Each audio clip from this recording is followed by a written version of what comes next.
USFCougars.com here with Reid Ehrisman, USF Director of Track and Field and Cross Country. Huge weekend this past weekend with 4 new school records and an auto qualifying mark from Jake Zebedee. What's your biggest takeaways? Yeah, I mean, incredible weekend. First of all, starting out with Jake. Jake is man, a kid has done nothing but bought into this program. He decided as a freshman 5 years ago that he was going to redshirt his freshman year, and he has not had a great in terms of just seeing this type of success. His success has been like this, and I know that he's felt like he's kind of been in the shadows of Jagger and Scott, and so for him to jump 5'20", 17 feet, 3/4 of an inch, and hit the auto mark, named NSIC Athlete of the Week, first time in his career. Man, just so deserving of it. That guy, I love that young man and who he is and what he stands for, and just how he's bought in and continued to work hard through some of the difficulties he's seen. And so that was awesome. And then the 4x8, that men's 4x8, honestly, those guys kind of went out, and Billy Beesman, he does what he always does. He runs as hard as he can, which I respect a ton, but he was going to run the mile the next day, and so I think that kind of hurt him a little bit. But I mean, they really didn't hit it that hard. They still go 7:45 and set the school record by, I think, 6 seconds. And then, Jace came back after that 4x8 the night before and ran a 4:10 in the mile and got the school record. And then, Trey Ferguson, again, ran low 119s and wanted to break that 119 barrier. And but really neat to see those 4 school records. And with those 4, we had 13 top 10 marks, so that's 17 top 10 marks. That puts us at 90 on the season. I think we kind of shot kind of low when our goal was 50, and our school record goal was 8, and now we're at 13. So just an incredible weekend, probably the best weekend that we have had so far this season.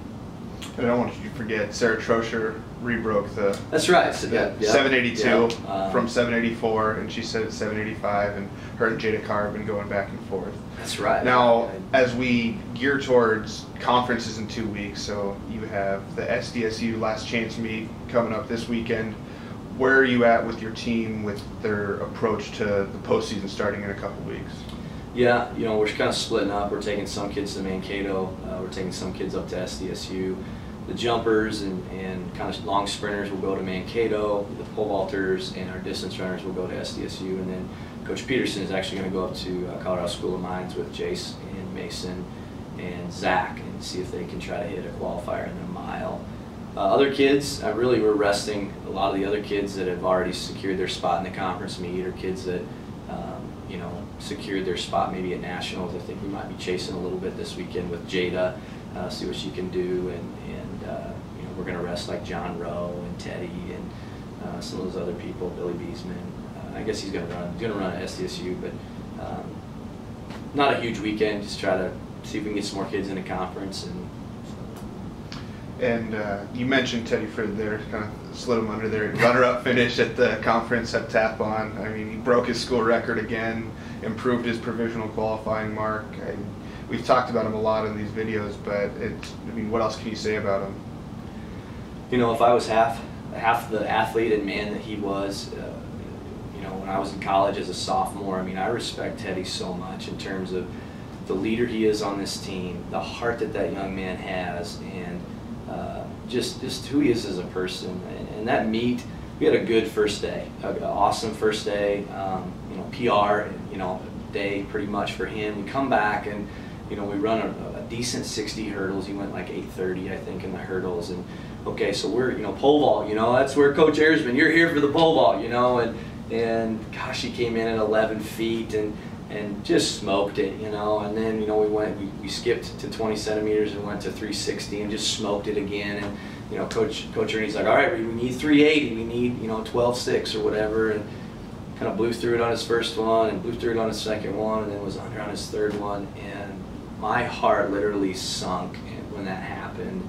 And Teddy comes up to me and goes, Coach, are you mad? And, at that time, I'm like, no, Teddy, I'm not mad. And came back around 15 minutes later, and I said, Teddy, I'm just disappointed, because if something good should happen to somebody, it would be you, because you're the hardest working, kindest guy.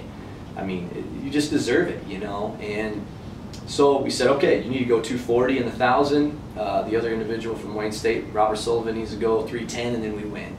Well, I think Sullivan went 306, and we went 243, and that was a 3-second PR for Teddy. But that kid went after. We control. I told him, control the controllables, Teddy. You do what you need to do in the 1,000. And I mean, we had to hit 32-second 200s, and he was clicking them off. We lost a little bit because that's what 32-second 200s was a 240, and we lost a little bit. But just his heart, his guts, everything. So proud of that guy. And so yeah, second, we're 5107. I think we're 9th on the list. We're gonna have to sweat it out this weekend to see if he gets in. And but just, overall, Eric, it has been a truly blessed season. God has been good to this team. God has truly blessed this team, and he's been at the center of what we do. And there has been some ups and downs. There's been some injuries. Xavier Scarlett, for instance, just had surgery yesterday and tore his Achilles.